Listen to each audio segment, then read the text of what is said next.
কৰুহু প্ৰণাম বাৰে কৰুহু প্ৰণাম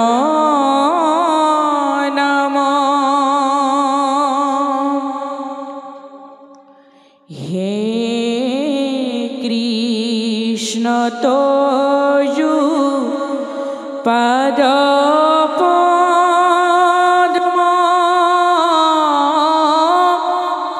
পঞ্জৰ ভিতৰে মোৰ মন ৰাজহংস পক্ষী থাকুক প্ৰভু সৰ্বথা প্ৰাণ প্ৰয়াণৰ সময়ত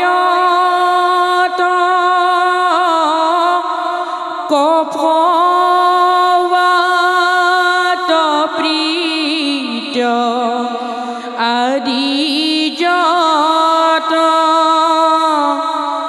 কণ্ঠৰ নিৰোধনে তোমাৰ স্মৰণৰ কথা কণ্ঠ নিৰোধনে তোমাৰ স্মৰণৰ কথা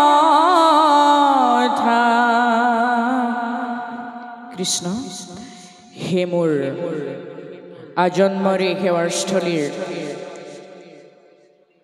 আজি এই মহান দ্বিতীয় বৈকুণ্ঠত সমবেত হোৱা জগতগুৰু মহাপুৰুষ শ্ৰীমন্ত শংকৰদেৱৰ একনিষ্ঠ সেৱক জগতৰ আধাৰ দৈৱকী কুমাৰ যখুৱাৰ লাল কংসৰ কাল যদুপতি জনাৰ্দনৰ প্ৰতিমূৰ্তি স্বৰূপ প্ৰভু সমস্ত লক্ষ্মী স্বৰূপা আইসকল দেশৰ ধৰণী স্বৰূপ যুৱক যুৱতীকে আদি কৰি শিশু ভক্তসকল আপোনা সমস্তই আমাক সুদূৰ শিৱসাগৰ জিলাৰ নামটিৰ পৰা আমন্ত্ৰণ কৰি আনি বৈকুণ্ঠৰ কল্পতৰু যি শ্ৰীমদ ভাগৱত শাস্ত্ৰৰ পাঠ আৰু পৰ্যালোচনাৰ দায়িত্বভাগী সমৰ্পিত কৰিছে এনে ভাগী বৈকুণ্ঠ কল্পতৰু ভাগৱতৰ পৰ্যালোচনা আগবঢ়োৱাটো আমাৰ সমস্তৰ বাবে অতিকৈ কঠিন হৈ পৰে কিবা এটা হয়তো আপোনা সমস্তৰ শুভ দৃষ্টি গুৰুজনাৰ আশীৰ্বাদ জনাৰ্দনৰ আশীৰ্বাদ আপোনা সমস্তৰ এই সাধুৰ সংগত আমাৰ দৰে অল্পমতি জীৱ আত্মাটো উপস্থিত হ'ব লগা হ'ল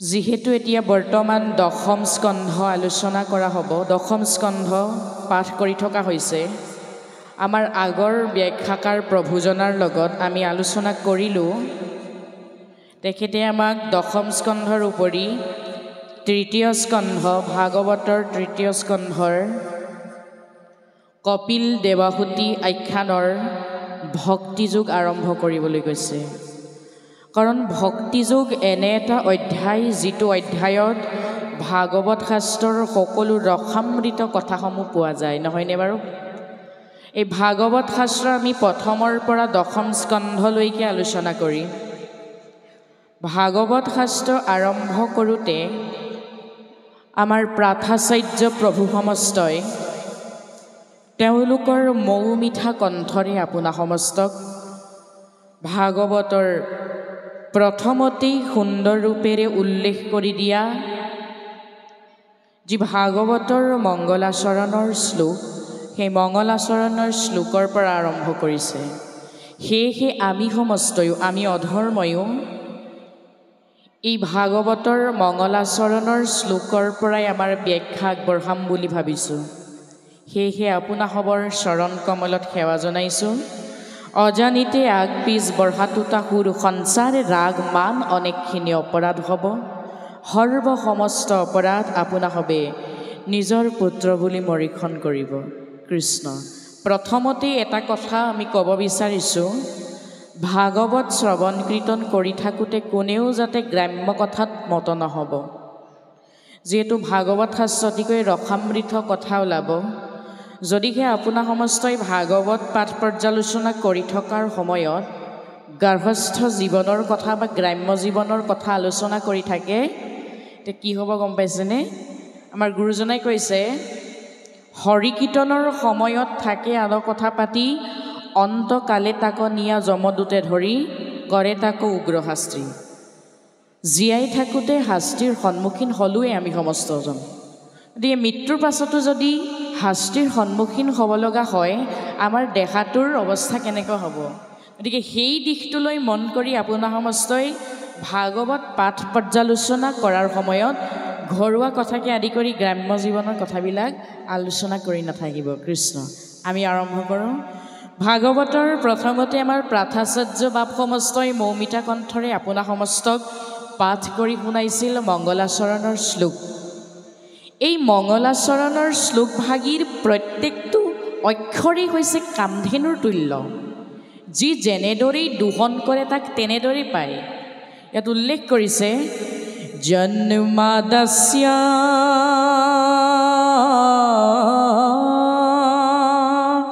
প্ৰথমটো অক্ষৰেই হৈছে জন্মাদস্য। ইয়াত সুন্দৰকৈ উল্লেখ কৰিছে জন্মাদস্য শব্দটোৰ অৰ্থ। জন্মাদস্য মানে হৈছে জন্মগ্ৰহণ কৰিছে। অভিধানত যদি আমি চাওঁ জন্মাদস্য শব্দটোৰ অৰ্থ, তেতিয়া পাম যে জন্মগ্ৰহণ কৰা। কোনে জন্মগ্ৰহণ কৰিছে? জগতৰ আধাৰ প্ৰভু ভগৱন্ত ঈশ্বৰে জন্ম লাভ কৰিছে। ক'ত জন্ম লাভ কৰিছে? কংসৰ কাৰাগাৰত। দৈৱকী আইৰ গৰ্ভত বসুদেৱৰ ঔৰসত ভগৱন্ত ঈশ্বৰে জন্ম লাভ কৰিছে। অম্বয়াত জন্মগ্ৰহণ কৰিয়েই গমন কৰিছে। অম্বয়াত শব্দৰ অৰ্থ হৈছে গমন কৰা। কলৈ গমন কৰিছে? বৰ্জৰাজ নন্দৰ ঘৰলৈ। অৰ্থেষু অভিজ্ঞ। সেই বৰ্জৰাজ নন্দৰ ঘৰলৈ গমন কৰা যদুপতি ঈশ্বৰ কৃষ্ণ সকলো কাৰ্যতে পাৰ্গত আছিল। পৰম ধীমহি কৈছে যে সেই সকলো কাৰ্যতে পাৰ্গত থকা যদুপতি ঈশ্বৰক পৰম ধীমহি। পৰম ধীমহিৰ ব্যাখ্যা শ্ৰীধৰ স্বামী এনেকৈ আগবঢ়াইছে। পৰম ধীমহিৰ অৰ্থ হৈছে সেইজনা পৰম ঈশ্বৰক ধ্যান কৰা, যিজনা ঈশ্বৰে এই জগতখন সৃজন কৰিছে, পালন কৰিছে আৰু নাশ কৰি আছে। তেৰাৰ কথা শ্ৰীধৰ স্বামীদেৱে এই পৰম ধীমহি শব্দটোৰ দ্বাৰাই বৰ্ণনা কৰি দিছে। আমাকো ভাগৱতৰ মংগলাচৰণ শ্লোকে কৈছে, যিজনে জন্মগ্ৰহণ কৰিয়েই বৰ্জৰাজৰ ঘৰলৈ গমন কৰিছিল, তেৰাৰ গুণকীৰ্তন কৰিবলৈ এই মংগলাচৰণ শ্লোকৰ প্ৰথম অক্ষয়টিয়ে আমাৰ সমস্তজনক উপদেশ প্ৰদান কৰিছে। ইয়াৰ মাজতেই দ্বিতীয়তে মংগলাচৰণ শ্লোকত উল্লেখ কৰা আছে, তেনে ব্ৰহ্মা হৃদয়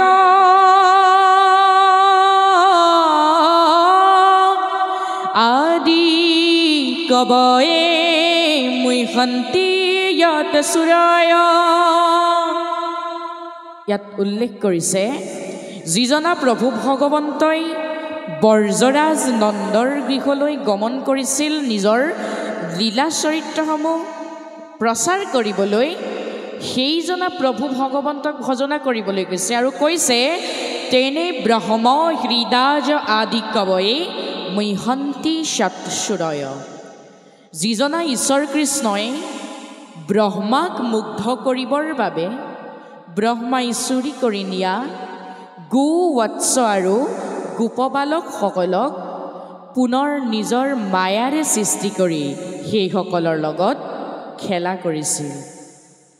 যিজনাৰ প্ৰেমত মুইখন্তি, ইয়াত মুইখন্তি শব্দটোৰ অৰ্থ হৈছে শিৱ নাৰদ ইন্দ্ৰকে আদি কৰি ৩৩ কৌটি দেৱতা এই মৈখন্তি শব্দটোতেই আবদ্ধ হৈ আছে।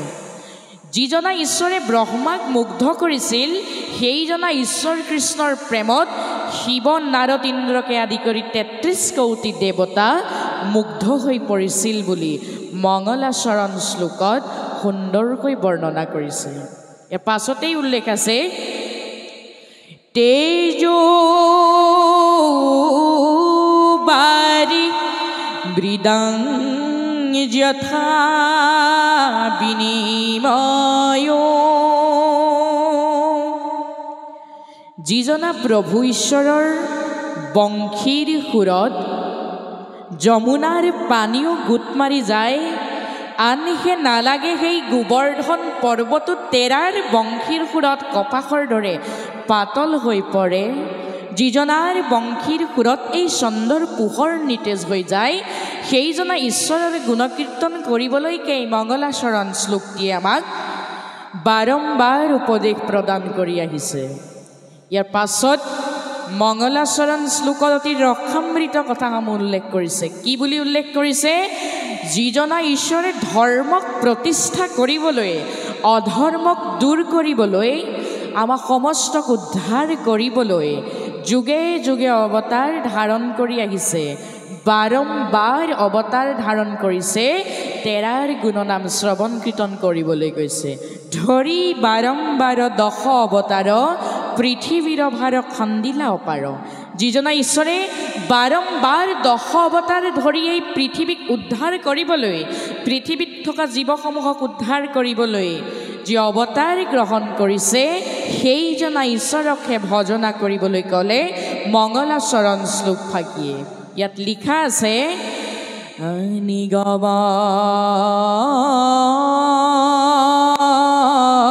কল্পতৰু গলিতং ফলং শ্লোকমুখাদ অমৃত দ্ৰব সংযুতম প্ৰিয়ত ভাগবত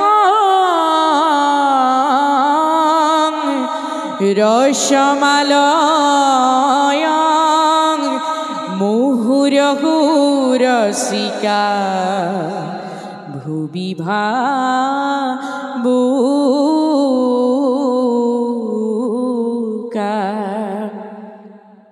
ইয়াত কৈছে যে সেই চতুৰ্দশীক ভকতসকল, শুকদেৱৰ মুখৰ পৰা নিগৰি অহা সেই দেৱকল্পতৰু শ্ৰীমদ ভাগৱত শাস্ত্ৰৰ পৰা নিগৰিত হৈ অহা সেই অমৃতময় ৰসকণ তোমালোকে ঘনে ঘনেই পান কৰা, অন্য আৰু বেলেগ জেগা ক'তো নাই।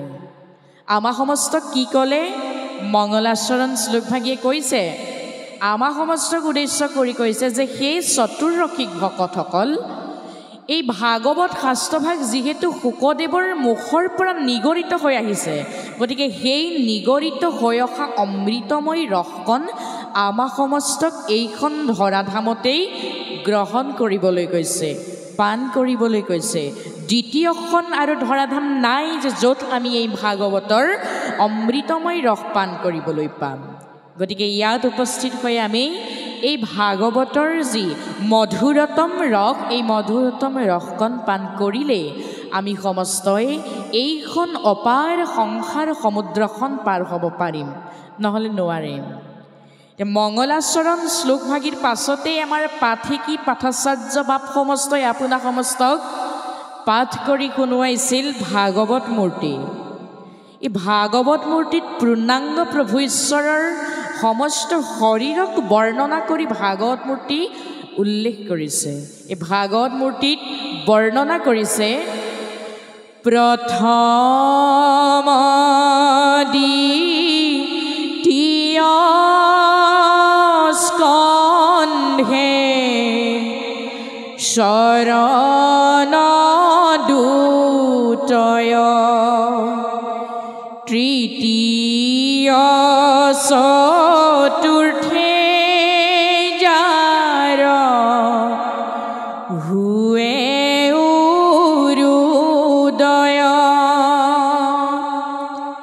ইয়াতে উল্লেখ কৰিছে প্ৰথম দ্বিতীয় স্কন্ধে চৰণ দুটয় প্ৰথম আৰু দ্বিতীয় স্কন্ধই ভাগৱত শাস্ত্ৰৰ প্ৰথম আৰু দ্বিতীয় স্কন্ধই জনাৰ্দন প্ৰভু ভগৱন্ত ঈশ্বৰৰ দুই চৰণ যুগলৰ কথা বৰ্ণনা কৰিছে নহয়নে বাপ ভগৱন্ত ঈশ্বৰৰ দুই চৰণ যুগলৰ কথা বৰ্ণনা কৰিছে ভাগৱত মূৰ্তিৰ প্ৰথম পদশাৰীয়ে কৈছে কি প্ৰথম দ্বিতীয় স্কন্ধে চৰণ দুটয় গুৰু ভকতৰ দুই গোসানী অভয় চৰণক দেখুৱাই দিছে প্ৰথম আৰু দ্বিতীয় স্কন্ধই তাৰ পাছতেই দেখাইছে যে তৃতীয় চতুৰ্থে যাৰ হুৱে উৰুদয় যিহেতু চৰণ যুগলৰ কথা প্ৰথম আৰু দ্বিতীয় স্কন্ধই বৰ্ণনা কৰিলে আমাৰ চৰণক ধৰি ৰাখিবলৈ জগতৰ ঈশ্বৰৰ চৰণ যুগলক ধৰি ৰাখিবলৈ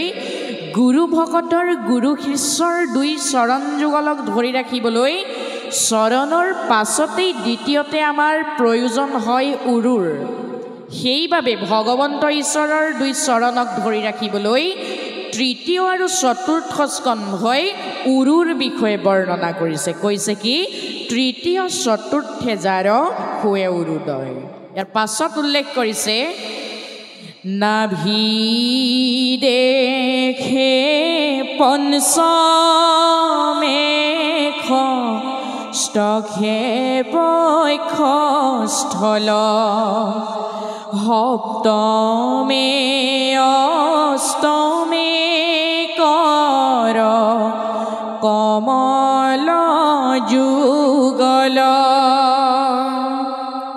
কৈছে যে নাভি দেখে পঞ্চমে ষষ্ঠকে বক্ষস্থল সপ্তমে অষ্টমে কৰ কমল যুগল নাভি ভগৱন্তৰ ঈশ্বৰৰ নাভি কমলৰ কথা বৰ্ণনা কৰিছে পঞ্চম স্কন্ধই নাভি শব্দৰ অৰ্থ কি নাভি মানে হৈছে গুণ কাৰ গুণ নিৰ্গুণ নিৰাকাৰ নিৰাময় নিৰঞ্জন দেৱ যদুপতিৰ গুণ তেৰাৰ গুণ কি নিগুণ একান্ত ভকত হবি নিগুণ কৃষ্ণৰ গুণ গাঁৱে সদা বখীয়া যথাত বৈকুণ্ঠকো পৰিহৰি যোগীৰ হৃদয়েৰি থাকা হৰি সাক্ষাতে তথা ইয়াত কৈছে যে ভগৱন্তৰ নিৰ্গুণ গুণনাম য'ত তেৰাৰ একান্ত ভকতৰ মুখপদ্মেৰে শ্ৰৱণ কীৰ্তন কৰি থাকিব সেইখিনি সময়ত যদুপতি ঈশ্বৰ কৃষ্ণ বৈকুণ্ঠতো ৰৈ নাথাকে যোগীৰ হৃদয়তো ৰৈ নাথাকে তেওঁ ক'ত থাকে বৈকুণ্ঠকো পৰিহৰি যোগীৰ হৃদয়েৰি থাকা হৰি সাক্ষাতে তথা ভকত বৈষ্ণৱী তেৰাৰ গুণনাম য'ত একনিষ্ঠভাৱেৰে শ্ৰৱণ কীৰ্তন কৰে সেইজনা যদুপতি ঈশ্বৰো ভকতে তেৰাৰ নাম লোৱা ঠাইত আহি উপস্থিত হয়হি বুলি ভাগৱত শাস্ত্ৰৰ যি ভাগৱত মূৰ্তি তাত সুন্দৰকৈ বৰ্ণনা কৰি দিছে কৈছে যে নাভি দেখে পঞ্চমে ষষ্ঠকে বক্ষস্থল ষষ্ঠ স্কন্ধে বক্ষস্থলৰ কথা বৰ্ণনা কৰিছে বক্ষস্থল মানে কি আমাৰ হৃদয়ৰ কথা বৰ্ণনা কৰিছে যিখন হৃদয়ত কাম ক্ৰোধ লোভ মোহ দম্ভ দৰ্শ অহংকাৰ হিংসা অসূয়া তিৰস্কাৰ আদি ভাৱবিলাক যিখন হৃদয়ত জাগ্ৰত হৈ থাকিব সেইখন পৰিষ্কাৰিত হৃদয় কেতিয়াও হ'ব নোৱাৰে সেইখন মলিন হৃদয় আৰু সেই লেতেৰা মলিন হৃদয়ত যদুপতি ঈশ্বৰে কেতিয়াও বাস নকৰে যিখন হৃদয়ত তেৰাৰ প্ৰতি একান্ত শ্ৰদ্ধা প্ৰেম ভক্তি থাকিব সেইখন হৃদয়তহে যদুপতি ঈশ্বৰে বাস কৰিব তাৰ পাছত কৈছে সপ্তমে অষ্টমে কৰ কমল যুগল সপ্তম আৰু অষ্টম স্কন্ধই কি কৈছে কৰ মানে আমাৰ হাতৰ কথা কৈছে আৰু যুগল মানে দুয়োখন হাতৰ কথা কৈছে কৰ কমল যুগল দুয়োখন হাত লগ লগাই কমল অৰ্থাৎ পদুম ফুলৰ দৰে কৰি যদুপতিৰ চৰণত আমাৰ হাত দুখনেৰে সেৱা কৰিবলৈ কৈছে প্ৰাৰ্থনা কৰিবলৈ কৈছে তেতিয়াকে সেইজনা যদুপতি ঈশ্বৰে আমাৰ সমস্তজনৰ বক্ষস্থলত অৰ্থাৎ আমাৰ সমস্ত হৃদয়ত বাস কৰিব বুলি ভাগৱত মূৰ্তিত উল্লেখ আছে ইয়াৰ পাছতেই কৈছে কণ্ঠ দেখে নৱম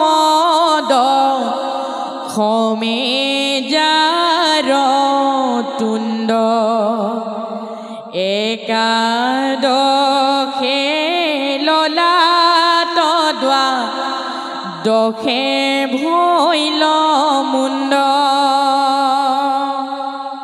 কৈছে যে কণ্ঠ দেখে নৱমে দশমে যাৰ তুণ্ড একাদশে ললাট দ্বাদশে ভৈলা মুণ্ড কণ্ঠ দেখে নৱম স্কন্ধই কণ্ঠ দেশৰ কথা বৰ্ণনা কৰিছে কণ্ঠৰ কথা বৰ্ণনা কৰিছে কণ্ঠ দেশ শব্দটোৰ অৰ্থ কি অভিধানৰ মতে যদি আমি চাওঁ কণ্ঠ দেশ মানে হৈছে গুৰু ঈশ্বৰৰ বাণীবিলাক গুৰু ভকতৰ মুখেৰে নিগৰিত যিবিলাক অমৃতময় বাণী বা শব্দ সেই সকলোবিলাক শব্দই হৈছে অমৃতময় শব্দ আৰু গুৰু ঈশ্বৰৰ বাণীবিলাকেই হৈছে কণ্ঠদেশ যিসকল মহান প্ৰভুৰ একনিষ্ঠ সেৱক সেইসকলৰ মুখপদ্মেৰে অমৃতভাৱে বৈ অহা যি অমৃতময় বাণী সেইসমূহেই হৈছে কণ্ঠদেশ এতিয়া আমি আমাৰ নিজকে বিবেচনা কৰাৰ সময় সমাগত যে আমি কণ্ঠদেশৰ মতে জীৱনটো পৰিচালিত কৰিছোঁ নে নাই গুৰু ঈশ্বৰৰ বাণীবিলাকৰ জৰিয়তে আমাৰ এই জীৱনটো পৰিচালিত কৰিছোঁ নে নাই সেই প্ৰশ্নটো নিজকেই সোধাৰ সময় অতিকৈ সমাগত হৈ পৰিছে আমি নিজকেই সুধিব লাগিব গুৰুজনাই দি থৈ যোৱা নৱবিধ ভক্তিৰ যোগেদি আমি তেৰাৰ চৰণ কমলত শৰণাপন্ন হৈছোঁ নে নাই সেই কথা নিজকেই সোধক কণ্ঠদেশ মানি চলিছোঁ নাই সেয়া নিজকেই সোধক ভাগৱত মূৰ্তিত কৈছে কণ্ঠদেশে নৱমে দশমে যাৰ তুণ্ড একাদশে ললাট দ্বাদশে ভৈলা মুণ্ড একাদশ স্কন্ধই প্ৰভু ভগৱন্তৰ কপালৰ কথা বৰ্ণনা কৰিছে আৰু দ্বাদশ স্কন্ধই ভগৱন্ত ঈশ্বৰৰ মুণ্ড অৰ্থাৎ মূৰৰ কথা বৰ্ণনা কৰিছে আৰু প্ৰথম স্কন্ধৰ পৰা দ্বাদশ স্কন্ধলৈ যদিহে আমি সকলোবিলাক মিলাই চাওঁ তেতিয়া দেখা যাব যে ভাগৱত মূৰ্তিত পূৰ্ণাংগ প্ৰভু ভগৱন্তৰ ৰূপটো সুন্দৰ ৰূপেৰে বিৰাজমান কৰি দিছে আমাৰ মহাপুৰুষ গুৰুজনাই ইয়াৰ পাছতেই আমাৰ আগৰ ব্যাখ্যাকাৰ প্ৰভুজনাই ভক্তিযোগ আৰম্ভ কৰিবলৈ কৈছিলে তৃতীয় স্কন্ধৰ সেইবাবে আমি ভক্তিযোগলৈ যাব বিচাৰিছোঁ ভক্তিযোগৰ প্ৰথমতেই আছে ছবি ও ভগৱন্ত নিগদতি হুনামাৱ দেৱহুতি এহি ধ্যানে যিটো মুক্ত ভৈলা দেখা কোনে দেখে আৰ কিবা আছে কিবা নাই কিবা খনতে বহিৰইলা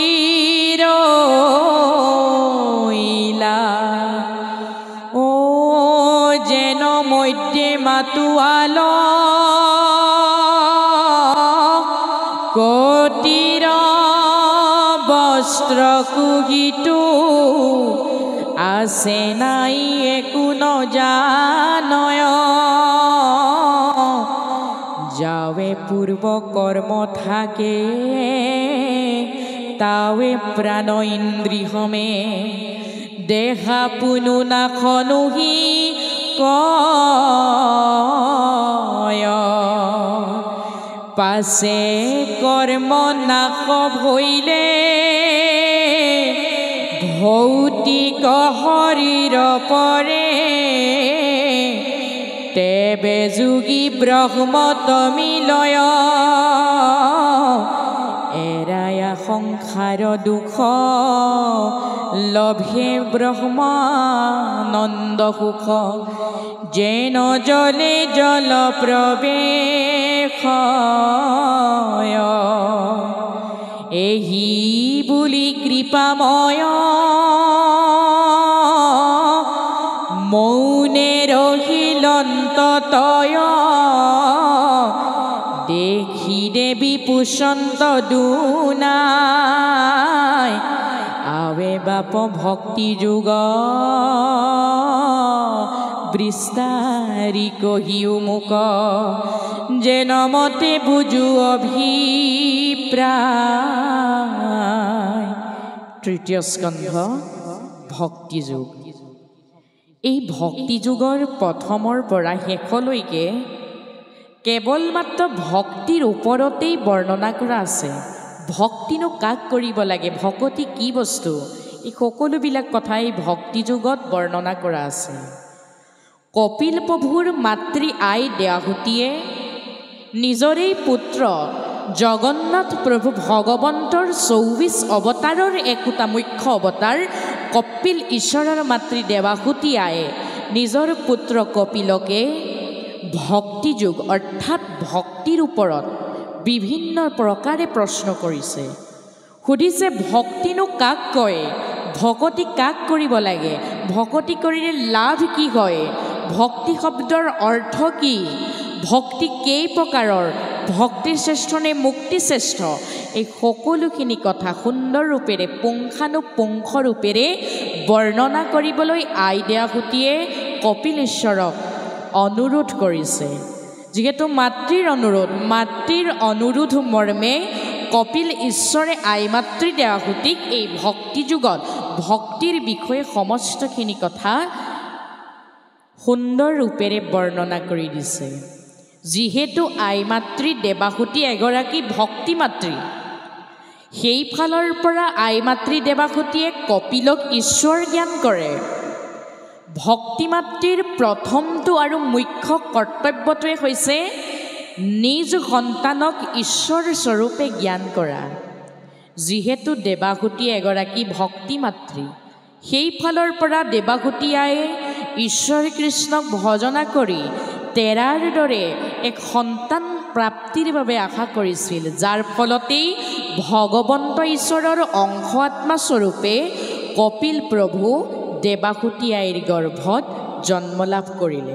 সেইবাবে দেৱাহুতি আয়ে কপিল প্ৰভুক ঈশ্বৰ জ্ঞান কৰিছিল।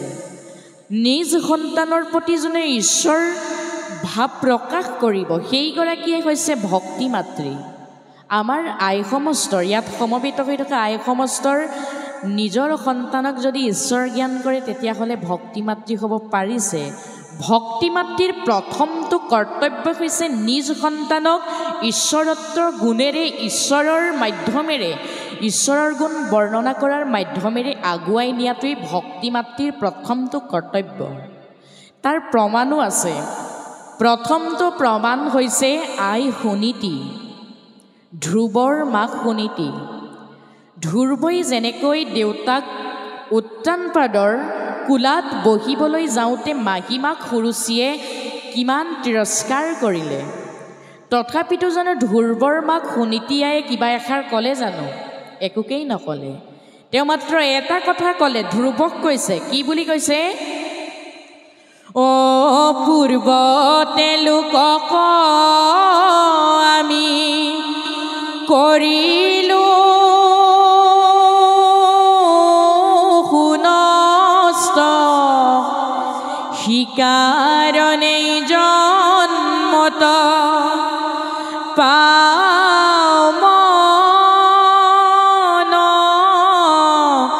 কষ্ট। যে হে শুন, তুমি মোৰ এটা কথা শুনা, পূৰ্বৰ জন্মত আমি সমস্তই কাৰোবাৰ অন্তৰত বিশেষ ৰূপেৰে দুখ দিছিলোঁ, যাৰ ফলতেই এই জন্মত আমি তাৰ ফল ভোগ কৰিব লগা হৈছে। কিন্তু শুন, তুমি চিন্তা নকৰিবা, তুমি নাকান্দিবা। আমাৰ লগত এই জগতত, এই ত্ৰিভুৱনত কোনো নাথাকিলেও এজন আছে, সেইজন সকলোৰে লগতে আছে। সেইজন কোন? যদুপতি ঈশ্বৰ নাৰায়ণ। অ' স্বতন্ত্ৰ ঈশ্বৰ কৃষ্ণ দেৱ নাৰায়ণ, তান মহাভক্তিটো শ্ৰৱণ কীৰ্তন। সেইজন কোন? সেইজনে হৈছে স্বতন্ত্ৰ ঈশ্বৰ কৃষ্ণ দেৱনাৰায়ণ, তান মহাভক্তিটো শ্ৰৱণ কীৰ্তন। যিজনক শ্ৰৱণ কীৰ্তনৰ মাধ্যমেৰে সহজতেই পাব পাৰি, সেইজনে হৈছে আমাৰ সকলোৰে ৰক্ষণদাতা, আমাক সমস্তকে ৰক্ষণাবেক্ষণ দি থাকে। সেইজন কোন? নিৰ্গুণ নিৰাকাৰ নিৰাময় নিৰঞ্জন জগতৰ ঈশ্বৰ প্ৰভু ভগৱন্ত কৃষ্ণ। আই মাতৃ সুনীতিয়ে ধ্ৰুৱক কৈছে যে মোৰ সোণ তুমি নাকান্দিবা, তুমি জগতৰ ঈশ্বৰৰ চৰণতেই কাই মন বাইকচি ত্যাগ কৰি একান্তভাৱে সুদীৰ্ঘ বিশ্বাসেৰে শৰণাপন্ন হোৱা। মাতৃৰ নিৰ্দেশ মৰ্মে ধ্ৰুৱয়ো প্ৰভুৰ চৰণত কাই মন বাইকচি ত্যাগ কৰি একান্ত ৰূপেৰে সুদৃঢ় বিশ্বাসেৰে শৰণাপন্ন হ'ল, যাৰ ফলশ্ৰুতিতে ধ্ৰুৱ আজিও এই মহাকাশত উজ্জ্বল নক্ষত্ৰ হৈ জিলিকি থাকিব পাৰিছে। সেইকাৰণে কৈছোঁ যে আই মাতৃ সুনীতিও আছিল এগৰাকী ভক্তি মাতৃ। সেইফালৰ পৰা আমাৰ আই সমস্তয়ো যদি নিজ সন্তানক আই মাতৃ দেৱাহুতি আৰু আই মাতৃ সুনীতিৰ দৰে জ্ঞান দিবলৈ চেষ্টা কৰে, ভক্তি মাধ্যমেৰে জ্ঞান দিব চেষ্টা কৰে, তেতিয়াহ'লে আমাৰ আই মাতৃ সমস্তও একো এগৰাকী ভক্তি মাতৃলৈ ৰূপান্তৰিত হ'ব। কিন্তু সুনীতি আই আৰু আই মাতৃ দেৱাহুতি দুয়োৰ দৰে নিজ সন্তানক ঈশ্বৰত্বৰ গুণ বৰ্ণনা কৰি দেখুৱাব পাৰিব লাগিব, তেতিয়াহে ভক্তি মাতৃ নামটো পাব। যদিহে আমাৰ সন্তানে ঈশ্বৰৰ চৰণত কাইমন বাইকচিত এক কৰি একান্ত ৰূপেৰে শৰণাপন্ন হয়, তেতিয়া তেৰাৰ সুদৰ্শন চক্ৰই আমাৰ সমস্তজনকে, আমাৰ সন্তানক অনবৰতে ৰক্ষণাবেক্ষণ কৰিব। গাই গৰুৱে নিজৰ পোৱালি ৰক্ষণাবেক্ষণ দিয়াৰ দৰে তেৰাৰ সেই সুদৰ্শন চক্ৰয়ো আমাক সমস্তকে ৰক্ষণাবেক্ষণ দিব।